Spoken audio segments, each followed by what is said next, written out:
मुनियों ने पूछा, ब्राह्मण भगवान ने ब्राह्मणों के शाप को निमित्त बनाकर किस प्रकार से अपने कुल का संहार किया?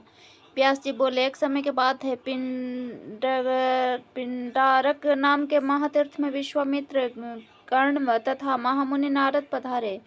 वहाँ यदुकुल के कुमारों ने उनका दर्शन किया। वे सभी कुमार यौवन के मत से उन्मत्त थे, अतः भावी की प्रेरणा से उन्होंने जाम्बवंती कुमार सांब को स्त्री के वेश में विभूषित और मुनियों को प्रणाम करके विनीत भाव से पूछा, महर्षियों, यह स्त्री पुत्र की अभिलाषा रखती है, बताइए यह अपने पेट से क्या जनेगी?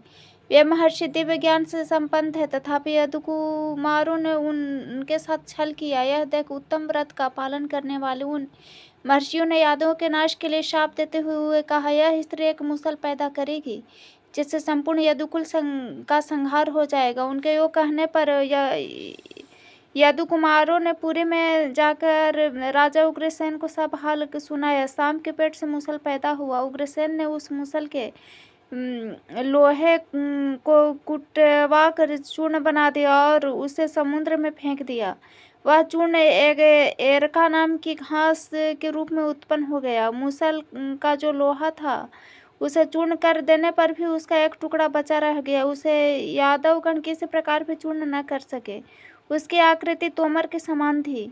वह टुकड़ा भी समुद्र में फेंक दिया गया, किंतु उसे एक मत्स्य ने निकाल लिया। उस मत्स्य ने मलेच्छों ने जाल बिछाकर पकड़ लिया। जब उसका पेट चिरा गया तब वह लोहा निकला। उसे जरा नामक व्याधि ले लिया। भगवान श्री कृष्ण इन सभी बातों को अच्छी तरह जानते थे, तो भी उन्होंने विधाता की विधान को बदलना नहीं चाहे। इसी बीच देवताओं ने भगवान श्री कृष्ण के पास अपना दूत भेजा। उसने एकांत में भगवान को प्रणाम करके कहा, भगवान, वसु, अश्विनी कुमार, मरुदगण, आदित्य, रुद्र तथा साध्य आदि देवताओं ने के साथ इंद्र ने मुझे दूत बनाकर भेजा है। प्रभु, देवगण आपसे जो निवेदन करना चाहते हैं वह इस प्रकार है।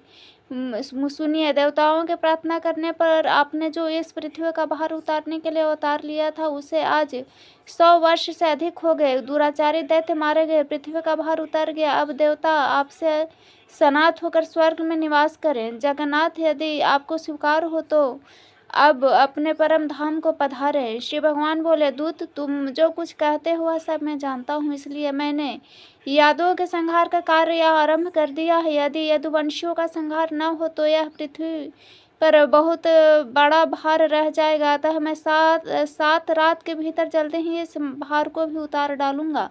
जिस प्रकार मैंने द्वारकापुरी बरसाने के लिए समुद्र से भूमि मांगी थी, उसी प्रकार उसे वह भूमि लौटा भी दूंगा और यादवों का संहार करके अपने परम धाम को जाऊंगा। देवराज इंद्र तथा देवताओं को यूं मानना चाहिए कि मैं बलराम जी के साथ अब अपने धाम में आ ही गया। इस पृथ्वी के भाव रूप जो जरासंध आदि राजा थे वे मारे गए, तथा इन यदुवंशियों का भार भी उनसे भी बढ़कर है। अतः पृथ्वी के इस महाभार को उतार कर ही मैं देवलोक की रक्षा के लिए अपने धाम को जाऊंगा।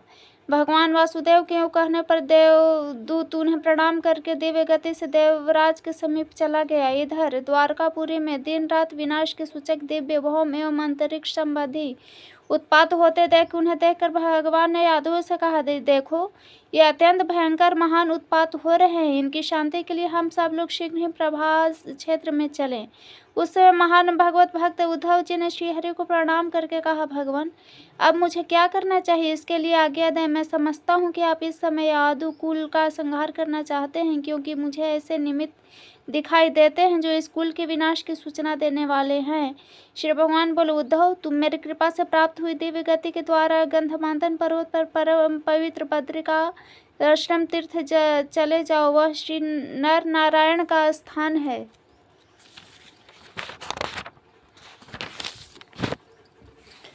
वहीं वहाँ की भूमि बड़ी पवित्र है। उस तीर्थ में चिंतन करते हुए निवास करो। फिर मेरी कृपा से तुम्हें उत्तम सिद्धि प्राप्त होगी। मैं इस कुल का संहार करके अपने धाम को जाऊंगा। मेरे त्याग देने पर समुद्र इस द्वारकापुरी को डुबो देगा। भगवान के वो कहने पर उद्धव जी उन्हें प्रणाम करके नर नारायण के आश्रम में चले गए। तदंतर संपूर्ण यादव शीघ्रगामी रथ पर आरूढ़ हो बलराम और श्री कृष्ण आदि के साथ प्रभास क्षेत्र में गए। वहां पहुंचकर कुकुर और अंधक वंश के सब लोगों ने प्रसन्नतापूर्वक मदिरा पान किया। बीते समय उनमें परस्पर संघर्ष हो गया कि जिसने विनाश करने वाली कलह अग्नि प्रज्वलित हो उठी। दैव के अधीन होकर उन्होंने एक दूसरे को शस्त्रों से मारना आरंभ कर दिया। जब शस्त्र समाप्त हो गए तब पास ही जमी हुई एरका नाम की घास सबने उखाड़ ली। उनके हाथों में आने पर वह एरका वज्र की भांति दिखाई देने लगी। उसके साथ वे एक दूसरे पर भयंकर प्रहार करने लगे। प्रद्युम्न, साम, कृतिवर्मा, सात्यकी, अनिरुद्ध, पृथु, चारुवर्मा, सुचारु तथा क्रूर आदि सभी यदुवंशी एरका रूप वज्र से एक दूसरे को मारने लगे। श्रीहरि ने यादवों को ऐसा करने से रोका, किंतु वे उन्हें अपने पिछली विपक्षी का सहायक मानने लगे। उनको अवहेलना करके परस्पर प्रहार करते ही रहे। इससे भगवान श्री कृष्ण को भी क्रोध हो गया था। उन्होंने भी उनका वध करने के लिए मुट्ठी पर एक एरका उखाड़ ली। हाथ में आते ही वह एरका लोहे का मुसल बन गई। उस मुसल से भगवान सहसा समस्त यादवों का संहार कर डाला तथा अन्य यादव आपस में ही लड़ कर नष्ट हो गए। तदंतर भगवान श्री कृष्ण जैत्र नामक रथ दारुक के देखते देखते समुद्र के मध्यवर्ती मार्ग द्वारा शीघ्र ही चला गया। उसमें जुते हुए घोड़े उस रथ को लेकर उड़ गए। फिर शंख, चक्र, गदा, शंख, धनु, दोनों अक्षय, तुड़ीन, खड्ग ये सभी अस्त्र शस्त्र भगवान के परिक्रमा करके सूर्य के मार्ग से चले गए। क्षण भर में ही वहां संपूर्ण यदुवंशियों का संहार हो गया। केवल महाबाहु श्री कृष्ण और दारुक रह गए। उन दोनों ने घूमते हुए आगे जाकर देखा बलराम जी एक वृक्ष के नीचे आसन लगाकर बैठे हैं और उनके मुख से एक विशाल नाग निकल रहा है। यह महाकाय सर्प उनके मुख से निकल कर सिद्धों और नागों से पूजित हो समुद्र की ओर चला गया। समुद्र ने सामने आकर उन्हें अर्घ दिया। तत्पश्चात वह शेष नागों से पूजित हो समुद्र के जल में प्रवेश कर गया। इस प्रकार बलराम जी का प्रयाण देखकर श्री कृष्ण ने दारुक से कहा, तुम द्वारका में जाकर यह सब वृतांत वसुदेव जी तथा राजा उग्रसेन से कहो। बलराम जी चले गए। यदुवंशियों का संहार हो गया और मैं भी योगस्थ होकर परम धाम को चला जाऊंगा। यह सब बातें बताकर द्वारकावासी मनुष्यों और उग्रसेन से यह भी कहना कि अभी संपूर्ण द्वारका पुरी को समुद्र डूबे देगा। अतः आप लोग यहाँ से जाने के लिए रथों को सुसज्जित करके अर्जुन के आगमन की प्रतीक्षा कर रहे हैं। जब अर्जुन द्वारका से निकले तब कोई भी वहां न रहे, सब लोग अर्जुन के साथ ही चले जाएं।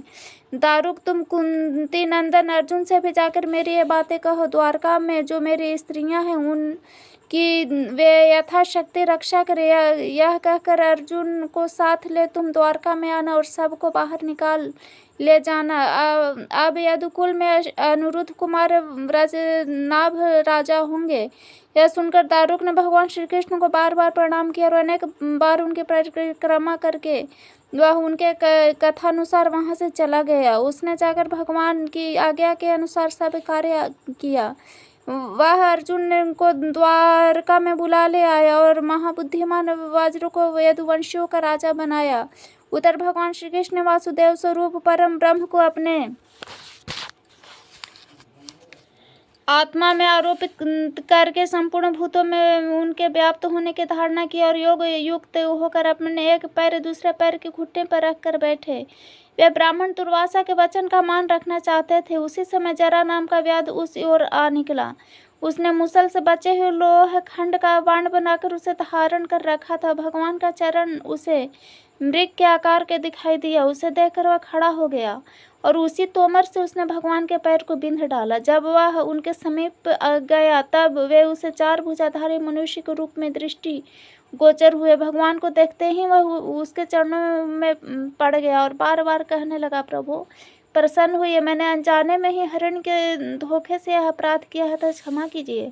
तब भगवान ने उनसे कहा, व्याध तुझे तनिक भी भय नहीं है, तू मेरे प्रसाद से इंद्रलोक को चला जा। भगवान के इतना कहते हैं विमान आ पहुंचा। वह व्याध उस पर बैठकर भगवान की कृपा से स्वर्ग लोक को चला गया।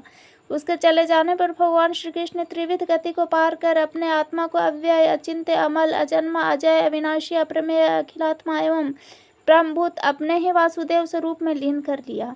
तत्पश्चात अर्जुन ने संपूर्ण यादवों के विधिपूर्वक प्रेत कर्म और दैहिक संस्कार किया। फिर वज्र आदि सब लोगों को साथ ले वे द्वारका से बाहर निकले। श्री कृष्ण के 1000 पत्नियां भी साथ ही थी। उन सबकी रक्षा करते हुए कुंती नंदन अर्जुन धीरे धीरे चले। भगवान श्री कृष्ण ने मर्त्यलोक में जो सुधर्मा सभा मंगवाई थे वह और परिजात वृक्ष दोनों ही पुनः स्वर्ग को चले गए।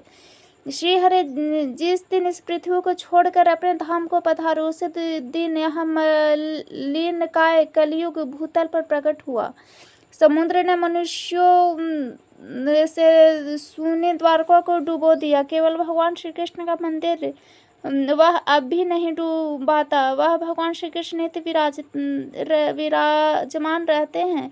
वह परम पवित्र भगवान धाम संपूर्ण पातकों का नाश करने वाला है। भगवान श्री कृष्ण की लीलाओं से युक्त उस पवित्र स्थान का दर्शन करने से मनुष्य सब पापों से मुक्त हो जाता है। अर्जुन द्वारका वासियों को साथ ले प्रचुर धन धान्य से संपन्न पंचनद पंजाब के देश में जा पहुंचे। वहां उन्होंने सब लोगों के साथ एक स्थान पर पड़ाव डाला। वहां बहुत से लुटेरे रहते थे। उन्होंने देखा है कि मात्र धनुर्धर अर्जुन ही बहुत सी अनाथ स्त्रियों को साथ लिए जाता है। तब उनके मन में लोभ उत्पन्न हुआ। लोभ से उनकी विचार शक्ति नष्ट हो गई। अतः वे अत्यंत दुर्मुत पापाचारी आभीर एकचित्त होकर आपस में सलाह करने लगे। भाइयों, यह अर्जुन अकेला हम लोगों की अवहेलना करके इस अनाथ स्त्रियों को लिए जाता है। इसके हाथ में केवल धनुष है। इसी के बल पर यह हमें कुछ नहीं समझता। यह हमारे लिए अधिकार की बात है।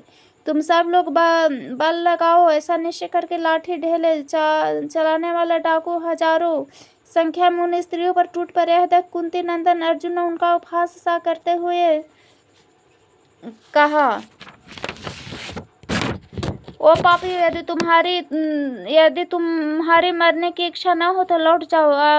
आभीरों पर उनके धमके कुछ भी असर न हुआ। तब उन्होंने अर्जुन के वचनों की अवहेलना करके सारा धन लूट लिया। तब अर्जुन ने अपने दिव्य गांडीव धनुष को चढ़ाना आरंभ कर दिया, किंतु बलवान होने पर भी वे उसे चढ़ा न सके। बड़ी कठिनाई से किसी तरह उन्होंने धनुष पर प्रत्यंचा चढ़ाई भी तो वह पुनः ढीली हो गई। तब उनको बहुत स्मरण करने पर उन्हें किसी अस्त्र शस्त्र की याद न आई। उन्होंने डाकुओं पर बाण चलाए, किंतु वे बाण उन्हें घायल न कर सके। अग्निदेव के दिए हुए अक्षय बाण उन ग्वालों के साथ युद्ध करने में नष्ट हो गए। अर्जुन की शक्ति भी क्षीण हो गई। उस समय अर्जुन के मन में निश्चय हुआ कि मैंने अपने बाण समूहों से जो जो बड़े बड़े बलवान राजाओं को परास्त किया है वह श्री कृष्ण का ही बल था। बाणों को नष्ट हो जाने पर अर्जुन ने धनुष की नोक से डाकुओं को मारना आरंभ किया, किंतु वे उनके इस प्रहार की हंसी उड़ाने लगे। वे मलेच्छ लुटेरे अर्जुन के देखते ही देखते विष्णु वंश की सुंदरी स्त्रियों को लेकर चारों ओर चंपत हो गए। तब अर्जुन दुखी होकर कहा, हाय, यह बड़े कष्ट की बात है। अहो, भगवान श्री कृष्ण ने मुझे अकेला छोड़ दिया। यो कहकर वो फूट फूट कर रोने लगे और रोते रोते ही बोले, हाय, यह वही धनुष है, वे ही बाण है, वही रथ है और वे ही घोड़े है, किंतु आज सब एक साथ ही नष्ट हो गया। हो, देव बड़ी प्रबल है। महात्मा श्री कृष्ण के बिना मुझे समर्थ रहते हुए नीच मनुष्यों से अपमानित होना पड़ा। वे ही मेरी भुजाएं, वही मुष्टि, वही मैं अर्जुन, किंतु उन पुण्य पुरुष श्री कृष्ण के बिना आज सब कुछ निसार हो गया। मेरा अर्जुनत्व और भीमसेन का भीमत्व भगवान के ही कारण था। तभी तो आज उनके न रहने पर मुझे भीरों ने जीत लिया, अन्यथा यह कैसे संभव था। इस प्रकार कहते कहते हुए अर्जुन अपने श्रेष्ठ नगर इंद्रप्रस्थ को गए। वहां उन्होंने यादव कुमार वज्रों को यदुवंशियों का राजा बनाया। तदनंतर वे वन में आकर मुझसे मिले और मुझे विनय पूर्वक प्रणाम किया। अर्जुन को अपने चरणों की वंदना करते देख मैंने पूछा, पार्थ, तुम इस प्रकार अत्यंत उदास क्यों हो? तुमसे किसी ब्राह्मण की हत्या तो नहीं हो गई है, अथवा विजय की आशा भंग होने से तुम्हें दुख हो रहा है? इस समय तुम सर्वथा श्रीहीन हो गए हो। तुमने किसी अगम्य स्त्री से रमण तो नहीं किया जिससे तुम्हारी कांति फीकी पड़ गई, या कहीं निम्न श्रेणी के मनुष्यों ने तुम्हें युद्ध में परास्त कर दिया है? मेरे ऐसा प्रश्न करने पर अर्जुन ने लंबी सांस छोड़ते हुए कहा, भगवान सुनिए, जो हमारे तेज बल वीर पराक्रम श्री कांति थे, भगवान श्री कृष्ण हम लोगों को छोड़कर चले गए। मुझे जो महान होकर भी साधारण मनुष्यों को भांति हमसे हंस हंस के बातें किया करते थे, उन्हीं के बिना आज हम तिनके के पुतलों की भांति सारहीन हो गए हैं। मेरे दिव्य शास्त्रों, दिव्य बाणों, गांडीव धनुष के जो मूर्तिमान सार थे, वे भगवान पुरुषोत्तम हमें छोड़कर चले गए, जिनकी कृपा दृष्टि से लक्ष्मी, विजय, संपत्ति और उन्नति से ने हमारी कभी साथ नहीं छोड़ा। वे भगवान गोविंद हमें छोड़कर चले गए, जिनके प्रभाव रूपी अग्नि से भीष्म, द्रोण, कर्ण, दुर्योधन आदि वीर जलकर भस्म हो गए। उन भगवान श्री कृष्ण ने हमें इस भूमंडल को त्याग दिया। तात चक्रपाणि गोविंद के विरह में केवल मैं ही नहीं, यह सारी पृथ्वी भी यौवन, श्री और कांति से हीन प्रतीत होती है। जिनकी कृपा से भीष्म आदि वीर आग में पतंगों की भांति मेरे पास आकर भस्म हो गए, आज उन्हीं श्री कृष्ण के बिना मुझे ग्वालों ने हरा दिया। जिनके प्रभाव से मेरा गांडीव धनुष तीनों लोकों में विख्यात हो चुका था, उन्हें श्रीहरि के बिना मेरा अभीरों ने दंडों से तिरस्कृत कर दिया। महामुने, मेरे साथ कई हजार अनाथ स्त्रियां थी, मैं उनकी रक्षा के लिए पुनः यत्न कर रहा था, तो भी डाकुओं ने केवल लाठी के बल पर उन्हें छीन लिया। पितामह, ऐसी अवस्था में मेरा श्रीहीन होना कोई आश्चर्य की बात नहीं है। आश्चर्य तो यह है कि मैं नीच पुरुषों द्वारा अपमान के पंख में न जाकर भी निर्लजता पूर्वक जीवन धारण कर रहा हूँ। व्यास जी कहते हैं, द्विजवरों, पांडुनंदन महात्मा अर्जुन अत्यंत दुखी और दीन हो रहे थे। उनकी बात सुनकर मैंने कहा, पार्थ तुम लज्जा न करो, शोक में भी न पड़ो, सोचो और समझो। संपूर्ण भूतों में काल की ऐसी ही गति है पांडुनंदन। प्राणियों की उन्नति और अवनति का कारण काल ही। यह जो कुछ होता है और हुआ है वह सब काल मूलक ही है, यह जानकर तुम धैर्य धारण करो।